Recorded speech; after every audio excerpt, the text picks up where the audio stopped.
Illustration d'une agression sexuelle au travail, Marja IRIOLEHTIKUVAOYSIP a un appel à Emmanuel Macron. Une centaine de personnalités féminines de la société civile, artistes, comédiennes, réalisatrices, écrivaines, journalistes, médecins, demandent au président de la République de décréter un plan d'urgence contre les violences sexuelles, dans une tribune publiée dans le journal du dimanche. Cet appel, initié par des militantes féministes, dont Caroline Dehaas, sera mis sur la plateforme Change sous forme d'une pétition.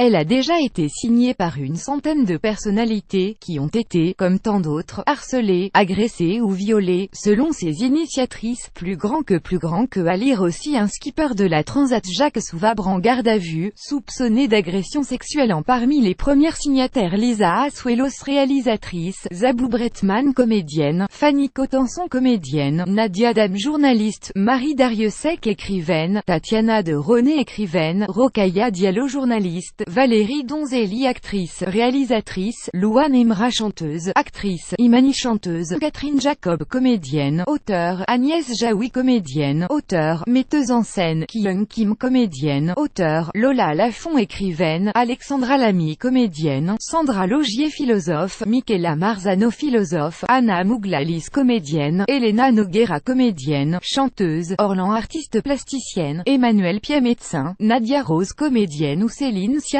scénariste, réalisatrice. Dénoncer elle, insupportable déni collectif. Le texte adressé à Emmanuel Macron rappelle qu'il fait suite à l'affluent de témoignages arrivés dans la sphère publique depuis la révélation du scandale Weinstein aux États-Unis. Il entend dénoncer elle, insupportable déni collectif, dont victimes les femmes, dans une société qui les maltraite, selon ses auteurs. Plus grand que à lire aussi le procureur de Manhattan assigne un enquêteur spécialisé pour l'affaire Weinstein. Une femme sur deux a déjà été victime de violences sexuelles. Certaines n'êtes plus là pour signer cette tribune, est sous les coups. Certaines plus particulièrement concernées parce qu'elle est en situation de handicap, lesbienne ou subissent le racisme, soulignent les auteurs. Elle réclame un plan d'urgence à la hauteur des politiques publiques et des moyens mis en œuvre en matière de sécurité routière, qui ont montré des résultats. 5 mesures prioritaires proposées: le doublement immédiat des subventions des associations accueillant les femmes victimes. Une formation obligatoire de l'ensemble des professionnels en contact avec elles.